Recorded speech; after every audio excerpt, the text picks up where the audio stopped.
وأراقب الرحمن جل جلاله وتقدست أسماؤه وتعالى وأكون للوطن الحبيب مشيدا أنمى إليه. حاضرین جمعہ، ہم تمام اللہ تبارک و تعالیٰ کی حمد و ثنا بیان کرتے ہیں، اسی سے اپنے گناہوں کی مغفرت چاہتے اور اسی سے پناہ طلب کرتے ہیں۔ اسی پر ہم تمام کا بھروسہ اور توکل ہے، ایمان ہے۔ ہم اپنے نفسوں کے شر سے اور اپنے اعمال کی برائیوں سے اللہ تبارک و تعالیٰ کی پناہ چاہتے ہیں۔ اللہ تبارک و تعالیٰ جسے ہدایت نصیب فرما دے اسے کوئی گمراہ نہیں کر سکتا۔ ٹھیک اسی طرح اگر اللہ تبارک و تعالی کسی کو ہدایت کی عظیم نعمت سے محروم رکھے، ساری کائنات اکٹھے ہو کر بھی اس کو ہدایت کی راہ پر نہیں لا سکتی۔ سب سے بہترین بات اللہ کی بات کلام اللہ قرآن مجید ہے۔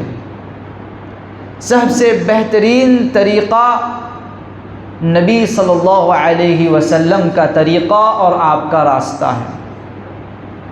سب سے بہترین کام دین اسلام کے مکمل ہو جانے کے بعد اس میں نیا کام ہے۔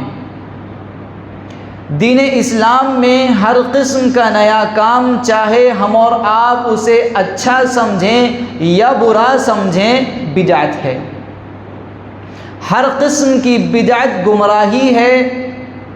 اللہ کے نبی صلی اللہ علیہ وسلم نے فرمایا کہ ہر گمراہی جہنم میں لے جانے کا سبب ہے۔ حاضرین جمعہ، پردہ نشین خواتین اسلام، ہم اور آپ اللہ کے نبی صلی اللہ علیہ وسلم کے امتی ہیں،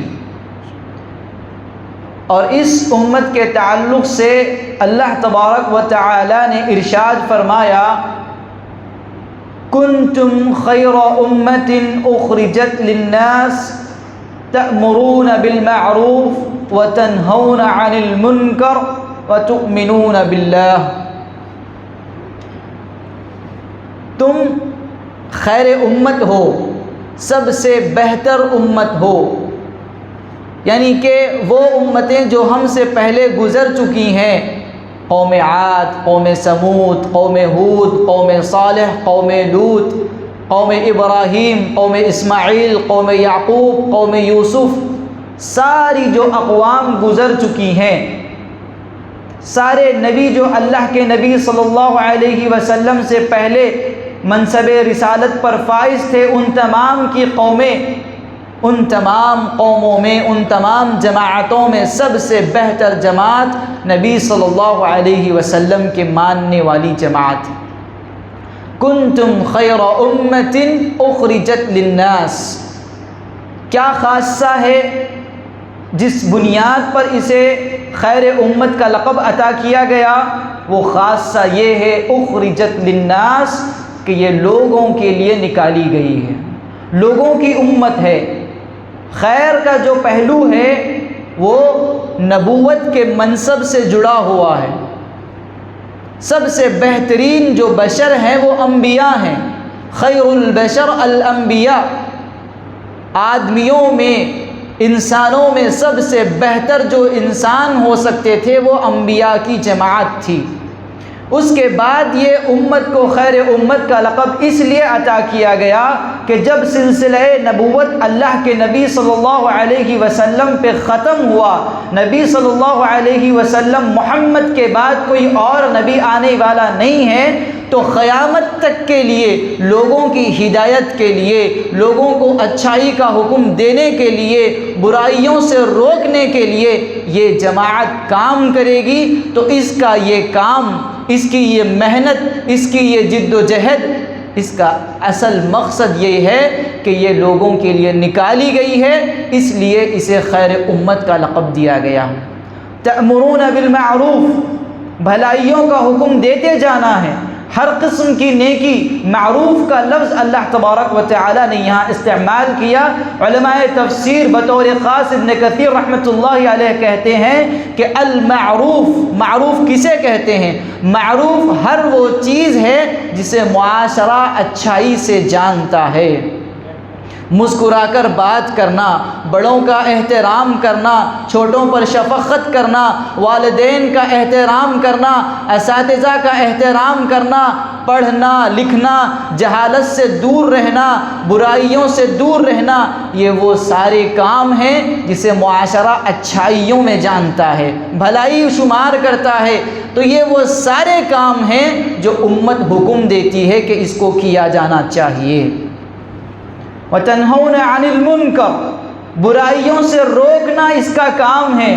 برائیاں کیا ہیں؟ المنکر اس چیز کو کہتے ہیں جسے معاشرہ برا سمجھے۔ سگریٹ نوشی معاشرے میں بری سمجھی جاتی ہے، اسے روکنا چاہیے۔ زناکاری معاشرے میں بری سمجھی جاتی ہے، اسے روکنا چاہیے۔ شراب نوشی برا عمل ہے، اس سے روکنا چاہیے۔ بڑوں کی بے احترامی ایک برا عمل ہے، اس سے روکنا چاہیے۔ محض وہ سارے کام، وہ سارے اعمال جسے معاشرہ برا سمجھتا ہو، اس سے روکنا اس امت کا خاصہ ہے، یہ اس امت کی ذمہ داری ہے۔ کنتم خیر امت اخرجت للناس تأمرون بالمعروف وتنہون عن المنکر۔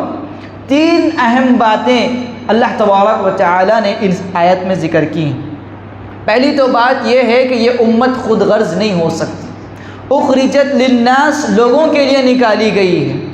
یہ امت خود غرض نہیں ہو سکتی، اپنا ہرگز نہیں سوچ سکتی۔ اس سے آگے بڑھ کر کے میں اچھا رہوں، والدین اچھا رہیں، میرا پڑوس بھی اچھا رہے، میرا محلہ بھی اچھا رہے، امت محمدیہ بھی اچھی رہے، اس سے آگے بڑھ کر کے ساری کائنات کے انسان اچھے رہیں، یہ اس امت کا درد ہونا چاہیے۔ ہم اور آپ اللہ کے نبی صلی اللہ علیہ وسلم کی حیات پر غور کریں، ان کی زندگی پر غور کریں۔ اللہ تبارک و تعالی نے سورہ کہف میں ارشاد فرمایا، اللہ کے نبی صلی اللہ علیہ وسلم نے سورہ کہف کی تلاوت کا حکم دیا، تاکید کے ساتھ میں ہدایت دی کہ ہر جمعہ کو اس سورہ کی تلاوت کی جانی چاہیے۔ وہ سارے کام جس کی طرف نبی صلی اللہ علیہ وسلم نے ہدایت دی کہ اسے روز کرنا چاہیے یا اسے ہفتہ وار کرنا چاہیے، یہ وہ کام ہیں جو دہرائے جاتے ہیں۔ ہم اور آپ اگر ان کاموں پر غور کریں تو بے شمار حکمتیں، بے شمار فائدے ہماری زندگی میں اس کے آتے ہیں۔ ہم اور آپ جب سورہ فاتحہ کے بعد میں سورہ کہف کی تلاوت کرتے ہیں جمعہ کے دن، اللہ تبارک و تعالی فرماتا ہے شروعات کی آیتوں میں فَلَعَلَّكَ بَاخِعٌ نَفْسَكَ عَلَىٰ آثَارِهِمْ إِن لَّمْ يُؤْمِنُوا بِهَٰذَا الْحَدِيثِ أَسَفًا۔ اے محمد، میں تمہیں دیکھ رہا ہوں کہ لوگ ایمان نہیں لا رہے ہیں، لوگ شرک میں ملوث ہیں۔ لَعَلَّكَ بَاخِعٌ نَفْسَكَ، اپنے آپ کو تم ہلاک کر دو گے اس خدشے سے، اس ہیبت سے، اس افسوس سے کہ لوگ ایمان نہیں لا رہے ہیں۔ اللہ کے نبی صلی اللہ علیہ وسلم کی زندگی کا مقصد یہ تھا کہ ساری کائنات کے لوگ، ساری انسانیت اللہ تبارک و تعالیٰ کے رحم کی وجہ سے جنت میں داخل ہو جائے، جہنم سے اپنے آپ کو محفوظ رکھے۔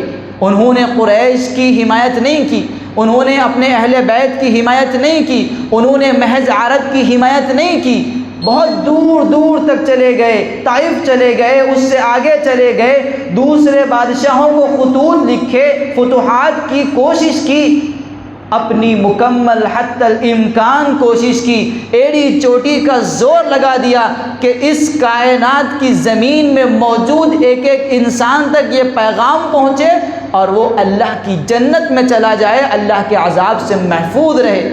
اور یہ درد ایسا درد نہیں تھا، یہ درد ایسا درد نہیں تھا کہ ہم آرام سے مسجدوں میں بیٹھیں، اپنے اپنے مذاکرے کریں، دعوت کی بات کریں اور چلے جائیں۔ اللہ کے نبی صلی اللہ علیہ وسلم کا درد ایسا نہیں تھا۔ اللہ کے نبی صلی اللہ علیہ وسلم کا درد ایسا تھا کہ رات رات بھر قیام کرتے، اللہ تبارک و تعالی سے دعا کرتے، یا ربی امتی اللہم امتی اللہم امتی۔ عائشہ رضی اللہ تعالی عنہا روایت کرتی ہیں کہ میں نے اپنی آنکھوں سے دیکھا ہے کہ اللہ کے نبی صلی اللہ علیہ وسلم کے پیروں میں ورم آ جاتا، اللہ کے نبی صلی اللہ علیہ وسلم کے پیر زیادہ دیر کھڑے ہونے کی وجہ سے پھول جاتے، پیروں میں سوجن آ جاتی۔ اللہ کے نبی صلی اللہ علیہ وسلم لوگوں کی ہدایت کے لیے اتنی دعائیں کیا کرتے، اتنی مشقت کیا کرتے، حتیٰ کہ اللہ تبارک و تعالی نے آسمان سے وحی نازل کر کے کہا لعلک باخع نفسک۔ ہم اور آپ ہر جمعہ کے دن آیت کے پاس سے گزر جاتے ہیں کہ اللہ کے نبی صلی اللہ علیہ وسلم موت کے قریب ہیں، اس وجہ سے، اس خوف سے، اس افسوس سے کہ لوگ ہدایت نہیں لا رہے ہیں، اور ہم اس آیت کو محض تجوید کے ساتھ میں پڑھ کر کے آگے نکل جاتے ہیں۔ ہمارے دل میں درد نہیں ہوتا کہ میرے گھر کی دیوار کے بازو جو دیوار کا گھر ہے، میرے گھر کے بازو رہنے والا جو پڑوسی ہے، وہ دین کی نعمت سے محروم ہے، اور میں اسے اس دین کی بات کو بتا نہ سکا، میں اسے اللہ کی پہچان کرا نہ سکا، میں اسے دین کا تعارف پیش کر نہ سکا۔ ہم کو اس بات کا کوئی خوف نہیں، اس بات کا کوئی افسوس نہیں۔ ہم اور آپ اپنی اپنی زندگیوں میں مست ہیں، مگن ہیں، مصروف ہیں، اور پھر اللہ تبارک و تعالیٰ سے شکایت بھی ہے کہ اللہ تبارک و تعالیٰ ہماری زندگیاں خوشحال نہیں ہیں اور ہم پر پریشانیاں آتی چلی جا رہی۔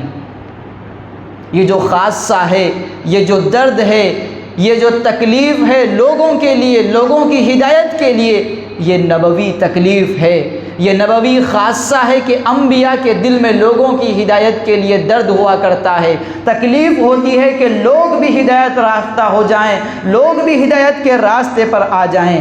اور یہ کام نہ صرف انبیاء کا ہے اور نہ امت محمد میں سے کسی خاص طبقے کا ہے کہ خاص لوگ یہ کام کریں۔ اللہ کے نبی صلی اللہ علیہ وسلم نے فرمایا من رأى منکم منکرا فلیغیرہ بیدہ فإن لم يستطع فبلسانه وإن لم يستطع فبقلبه وذلك أضعف الإيمان۔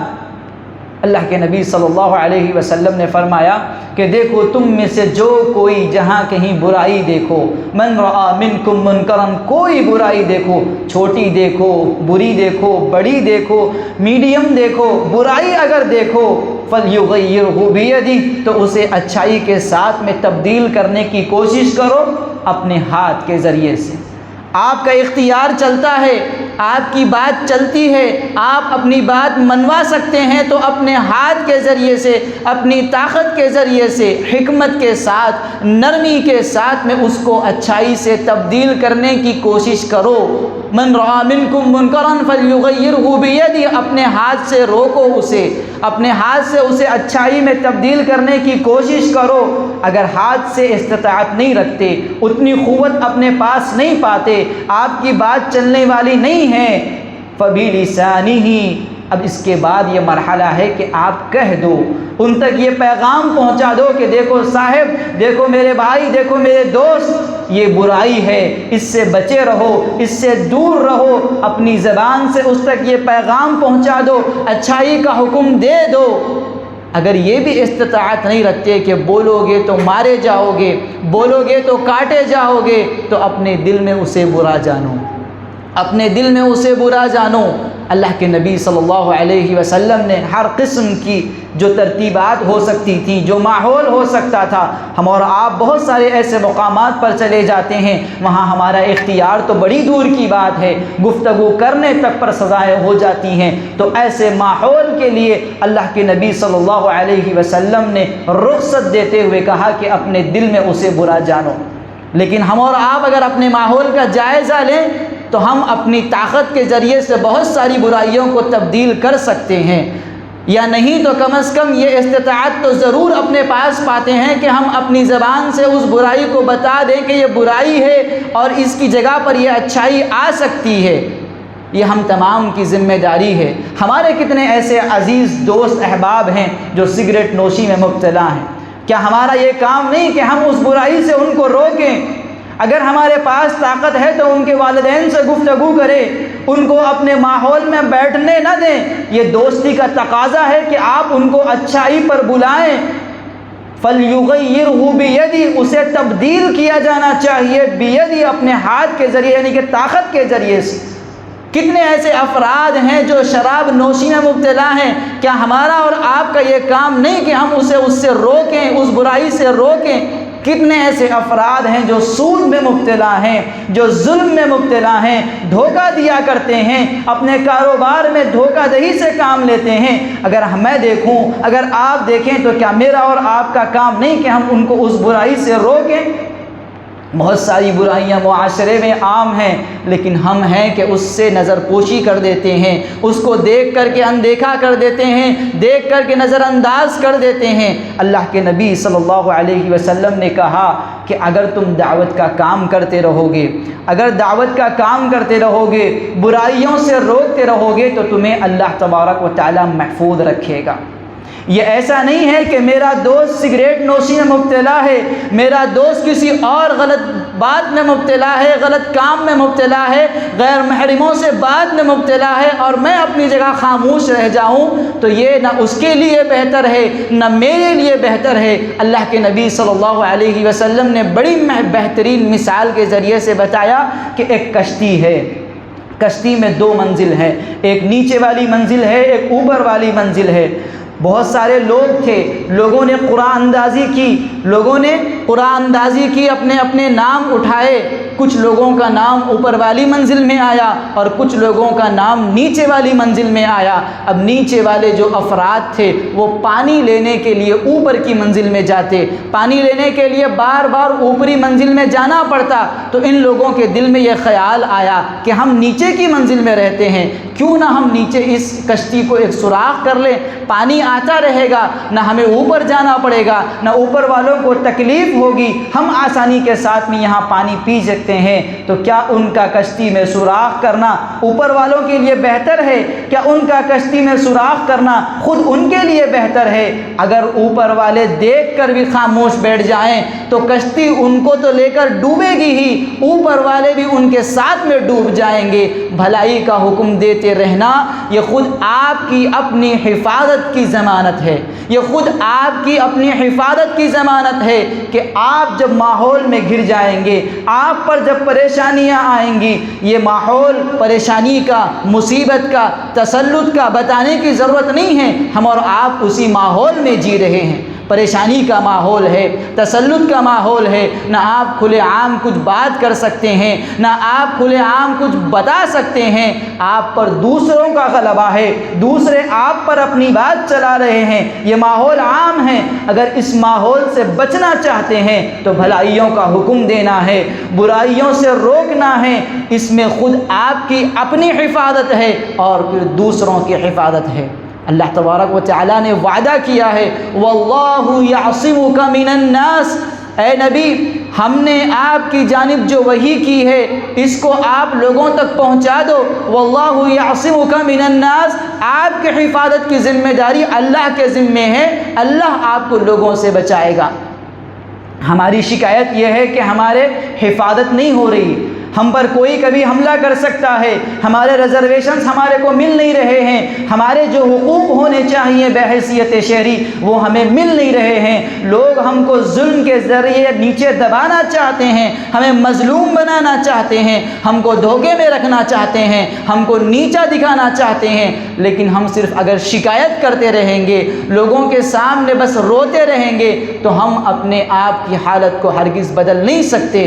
اگر حفاظت چاہتے ہیں، اگر عزت چاہتے ہیں تو پھر وہی کام کرنا ہوگا جو اللہ تبارک و تعالیٰ نے حکم دیا کہ بھلائی کا حکم دو، اچھائیوں کو ماحول میں، معاشرے میں بتاتے جاؤ یہ اچھائی ہے اس پر کام کرو، برائیوں سے روکتے جاؤ کہ یہ برائی ہے، یہ غلط کام ہے، اس سے رک جاؤ۔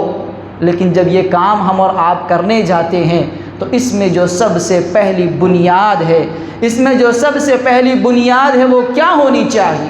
میں اور آپ اگر برائی کا حکم سے روک دیں، بھلائی کا حکم کرتے چلے جائیں، میں ایسا کروں کہ اے فلاں بیٹھ جاؤ، اچھا نہیں ہے ٹھہرنا، اے فلاں باہر دھوپ ہے باہر مت جاؤ، یہ رویہ بالکل ٹھیک نہیں ہوگا۔ اللہ کے نبی صلی اللہ علیہ وسلم نے فرمایا، عائشہ رضی اللہ تعالی عنہ کا واقعہ ہے کہ ایک مرتبہ یہود کی ایک جماعت آئی اللہ کے نبی صلی اللہ علیہ وسلم پر، اور بددعائیہ کلمات انہوں نے کہے، یا محمد السلام علیکم، اے محمد تم پر موت آ جائے، تم موت کے گھاٹ اتر جاؤ، نعوذ باللہ۔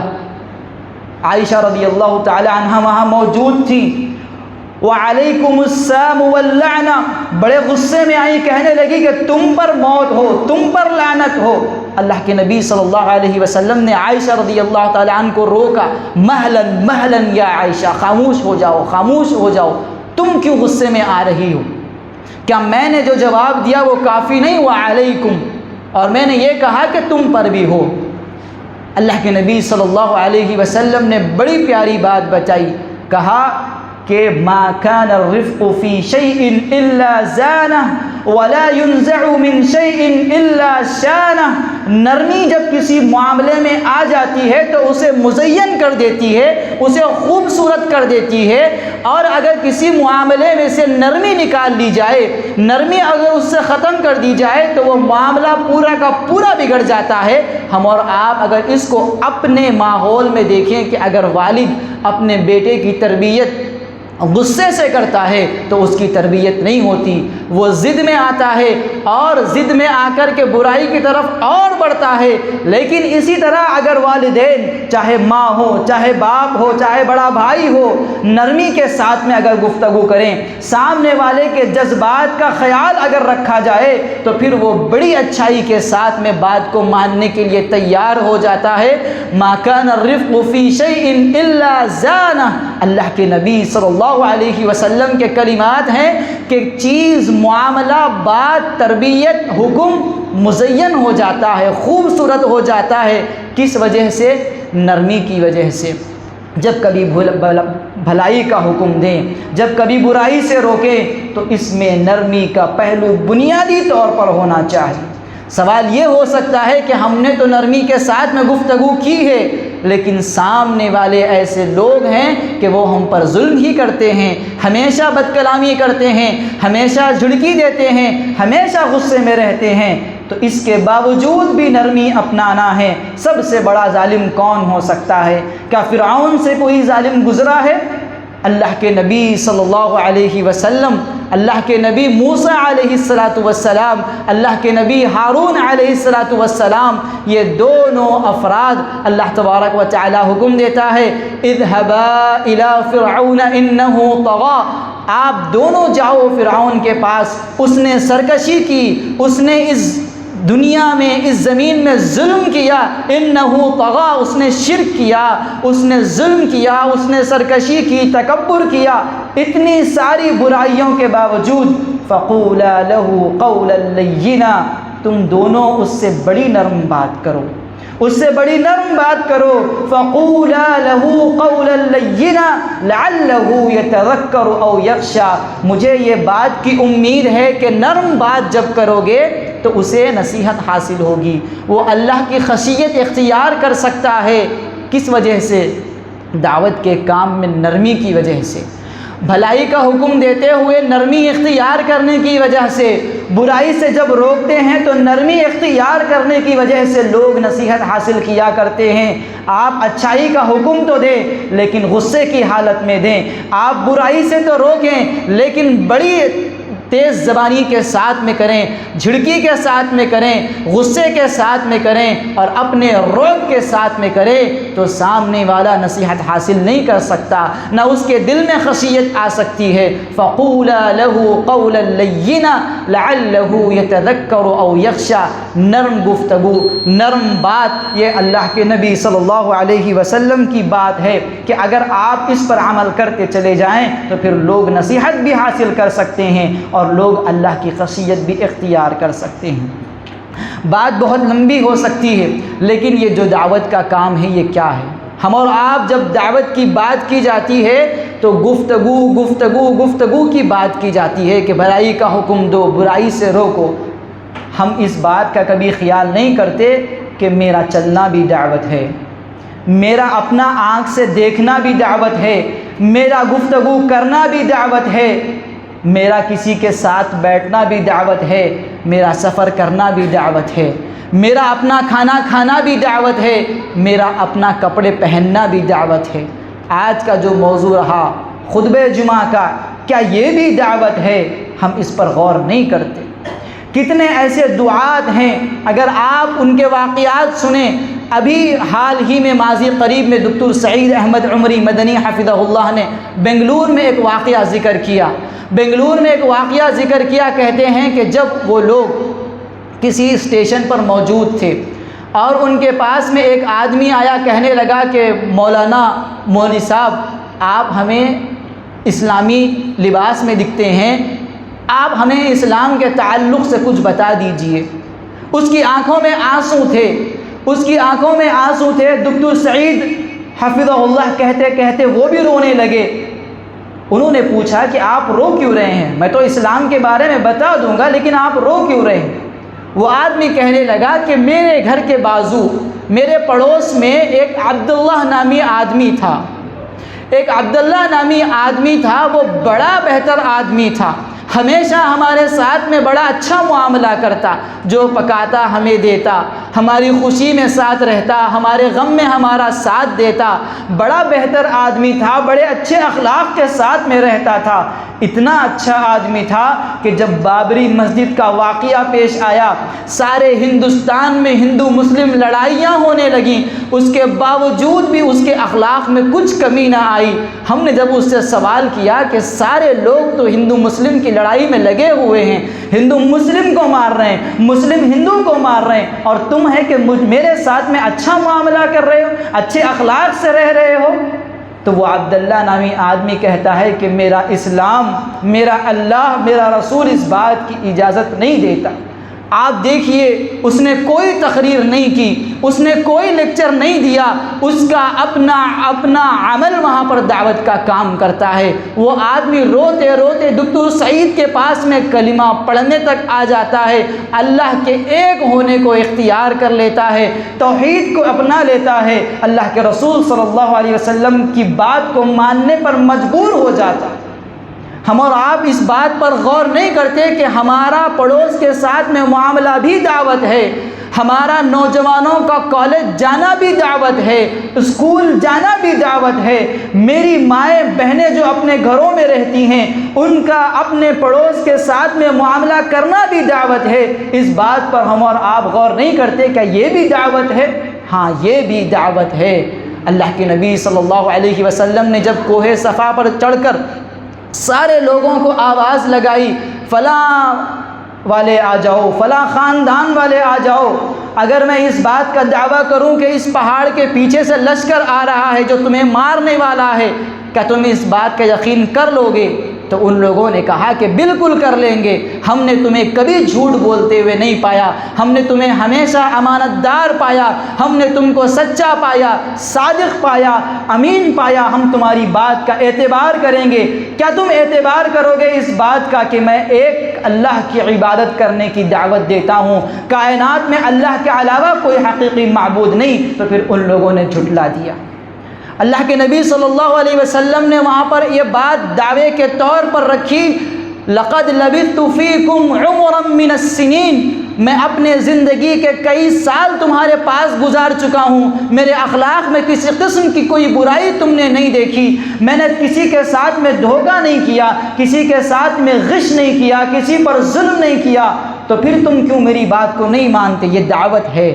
اللہ کے نبی صلی اللہ علیہ وسلم کے اس واقعے کے تحت میں مفسرین نے، محدثین نے لکھا کہ دعوت کا سب سے بنیادی کام یہ ہے کہ آپ اپنے اخلاق سے لوگوں کو اچھا بتائیں۔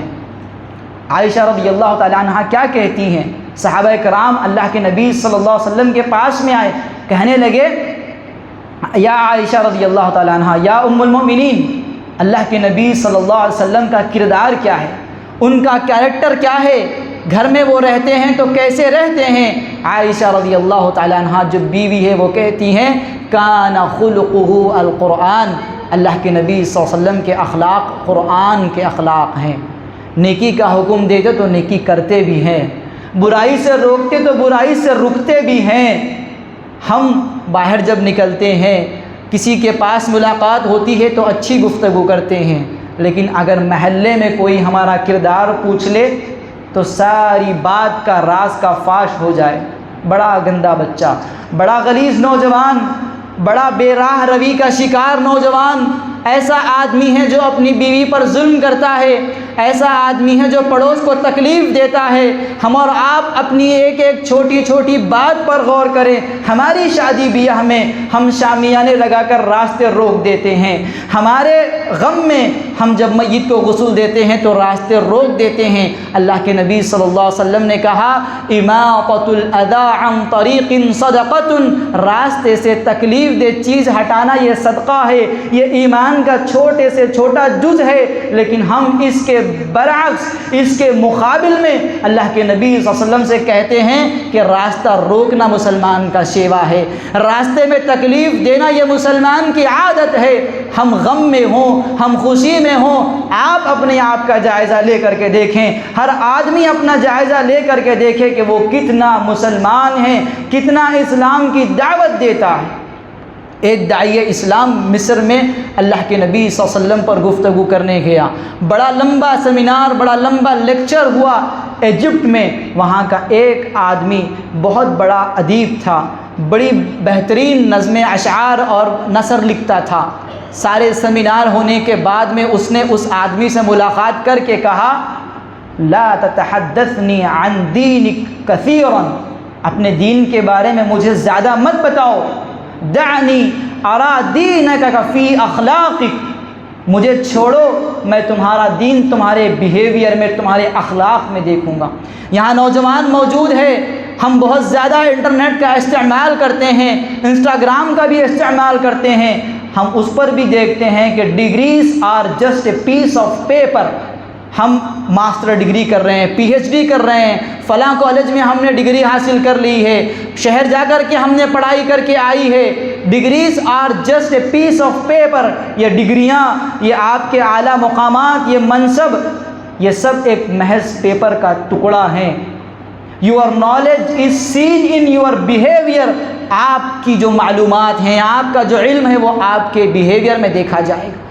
یہ دنیاوی لوگ تک کہہ رہے ہیں، اور ہم ہیں کہ بس قرآن بہت اچھا کلام ہے، قرآن پیغامبر ہے اسلام کا، قرآن پیغامبر ہے امت کے لیے رحمت کا، قرآن پیغامبر ہے امن کا۔ ہم یہ بات تو کہتے ہیں، لیکن جب ہم کسی سے معاملہ کرتے ہیں تو دھوکہ دہی کا معاملہ کرتے ہیں، ہم جب کسی سے بات کرتے ہیں تو سخت کلامی کرتے ہیں، ترش روی کے ساتھ میں بات کرتے ہیں، بات میں نرمی نہیں ہوتی۔ اللہ کے نبی صلی اللہ علیہ وسلم نے کیا کہا کہ آپ کا اپنے بھائی کے ساتھ مسکرا کر کے بات کرنا بھی صدقہ ہے، یہ مومن کا شیوا ہے۔ اللہ کے نبی صلی اللہ علیہ وسلم نے کہا المؤمن الف مألوف، مومن وہ بندہ ہے جو دوست بناتا ہے۔ لا خیر فی من لا یعلف ولا یؤلف، وہ آدمی میں کوئی خیر نہیں جو نہ دوست بنتا نہ دوست بناتا۔ خیر الناس انفعهم للناس، لوگوں میں سب سے بہتر آدمی وہ ہے جو لوگوں کے لیے بھلائی کا سبب بنے، لوگوں کے لیے خیر کا سبب بنے۔ ہم اور آپ اپنے اپنے گھر جانے کے بعد اس بات کا جائزہ لیں کہ آج اس لمحے اگر مجھے موت آ جائے تو کتنے لوگ ہیں جو مجھے یاد کریں گے کہ میں ان کے لیے خیر کا باعث تھا، میرا خیر ان سے جڑا ہوا تھا۔ اگر میری موت اس لمحے ہو جائے تو کتنے ایسے لوگ ہیں جو مجھے خیر سے یاد کریں گے کہ فلاں آدمی میرے لیے خیر کرتا تھا۔ خیر الناس انفعهم للناس، سب سے بھلا آدمی، سب سے بہتر آدمی وہ ہے جو لوگوں کے لیے بہتر ہے۔ اپنا اپنا جائزہ لے کر کے دیکھیں، کیا ہم لوگوں کے لیے خیر کا سبب بن رہے ہیں یا پھر شر کا سبب بن رہے ہیں، لوگوں کے لیے تکلیف کا سبب بن رہے ہیں، آسانی کا سبب بن رہے ہیں یا پریشانی کا سبب بن رہے ہیں۔ بہت سارے چھوٹے چھوٹے ایسے کام ہیں جو یا تو آدمی کو تکلیف دیتے ہیں یا آدمی کے لیے بھلائی کا کام کرتے ہیں۔ اگر ہم ان چھوٹے چھوٹے کاموں پر غور کریں تو پھر چلتے پھرتے داعی بن سکتے ہیں۔ آپ کا اٹھنا دعوت ہو سکتا ہے، آپ کا چلنا دعوت ہو سکتا ہے، آپ کا تجارت کرنا دعوت ہو سکتا ہے۔ بالخصوص اگر گھر کا ماحول اسلامی ماحول بنایا جائے، مائیں اپنے گھروں میں تلاوت کا اہتمام کریں اور بہتر اسلامی گھر بنانے کی کوشش کریں، والد نرم گفتگو کرتا جائے، والد اپنے اہل و عیال سے، اپنے ماتحتین سے بہتر ماحول بنائے رکھے، تو یہ نوجوان جو کالج جاتے ہیں، اسکول جاتے ہیں، یہ بھی چلتے پھرتے داعی بن سکتے ہیں، یہ بھی چلتے پھرتے داعی بن سکتے ہیں۔ ہم اس بات کی شکایت کرتے ہیں کہ یہاں پر میں نے اس سے پہلے بھی یہاں پر آیا اور دیکھا ہے کہ یہاں پر ملا جلا ماحول ہے، مسلمان اور غیر مسلمین ایک ساتھ رہتے ہیں، دعوت کا میدان بڑا آسان میدان ہے۔ جب آپ کسی کے ساتھ میں گفتگو کر رہے ہیں، آپ کو یہ بات کی ضرورت نہیں ہے کہ آپ اس کے سامنے قرآن پیش کریں، اللہ کے نبی صلی اللہ علیہ وسلم کا تعارف پیش کریں، آپ کو بس یہ کرنا ہے کہ آپ ان اخلاق کو پیش کریں جو اللہ کے نبی صلی اللہ علیہ وسلم نے آپ کو سکھائے ہیں۔ فلاں آدمی کوئی آپ کے پاس میں آیا، اتفاق سے غیر مسلم ہے، آپ کے ساتھ میں معاملہ کرتا ہے، کچھ خریدتا ہے، پیسے زیادہ چھوڑ کر چلے جاتا ہے، بہت سارے مرتبہ ایسا ہوتا ہے کہ ہم رکھ لیتے ہیں، لیکن ہم اگر اسے لوٹا دیں تو یہ اسلام کی دعوت ہے۔ بہت سارے مرتبہ ایسے ہوتا ہے کہ کوئی پڑوس میں غیر مسلم رہتا ہے، وہ کسی وجہ سے راستہ روک دیتا ہے اور ہم اپنا روب چلاتے ہوئے، اپنا دبدبہ بتاتے ہوئے اس کو ہٹا دیتے ہیں، اس پر اپنا روب بتاتے ہیں۔ اگر ہم وہاں خاموشی اختیار کر لیتے ہیں تو یہ دعوت ہے، تو یہ دعوت ہے۔ کوئی آدمی آپ سے غلط بات کرتا ہے، وہ اپنے تکبر میں رہتا ہے، جھڑکا کر بات کرتا ہے، غصے سے بات کرتا ہے، آپ نرمی سے بات کرتے ہیں، آپ مسکرا کر کے بات کرتے ہیں، یہ دعوت ہے۔ دعوت کے لیے ضروری نہیں کہ آپ توحید پیش کریں، رسالت پیش کریں، آخرت پیش کریں، ملے جلے ماحول میں آپ اپنے اخلاق پیش کریں، اپنا کردار قرآنی کردار بنائیں، اپنا کردار محمدی کردار بنائیں، یہ دعوت ہے۔ ہم اور آپ سوچ کر کے دیکھیں کہ کیا یہ بھی دعوت ہے؟ میرا چلنا بھی دعوت ہے، میرا بیٹھنا بھی دعوت ہے، حتیٰ کہ میں ذمہ داری کے ساتھ کہوں کہ آپ کا کپڑے پہننا بھی دعوت ہے، آپ کا کپڑے پہننا بھی دعوت ہے۔ اللہ تبارک و تعالیٰ سے دعا ہے کہ اللہ تبارک و تعالیٰ ہم تمام کو کہنے سننے سے زیادہ عمل کی توفیق عطا فرمائے۔ اللہ تبارک و تعالیٰ مسلمانوں کو ان کے دین اسلام کی طرف کما حقہ رجوع کرنے اور اسی پر اپنے آپ کی زندگی کو گزارنے کی توفیق عطا فرمائے۔ اللہ تبارک و تعالیٰ ہم تمام کو قرآن و سنت پر عمل کرنے کی توفیق عطا فرمائے۔ جو ہم میں بزرگ ہیں اللہ تبارک و تعالیٰ ان کے ساتھ خیر کے معاملے فرمائیں، جو ہم میں پریشان حال ہیں، جو مریض ہیں اللہ تبارک و تعالیٰ ان کے ساتھ آسانیوں کا معاملہ فرمائیں، جو ہم میں قرض کے بوجھ تلے دبے ہوئے ہیں اللہ تبارک و تعالیٰ ان کے لیے غیبی خزانوں سے مدد فرمائیں، ہم میں جو پریشان ہیں اللہ تبارک و تعالیٰ ان کے لیے آسانیاں فرمائیں، ہم میں جو پیچھے ہیں، جو کچھ اپنی جائز خواہشات رکھتے ہیں اللہ تبارک و تعالیٰ ان کی اس جائز خواہشات کو مکمل فرمائیں، ہم تمام کو چلتا پھرتا داعی بنائیں، ہم تمام کو قرآن سے جڑے رہنے کی توفیق عطا فرمائیں، ہم تمام کو اچھے اخلاق اپنانے کی توفیق عطا فرمائیں۔ آمین۔ بارک اللہ فیکم۔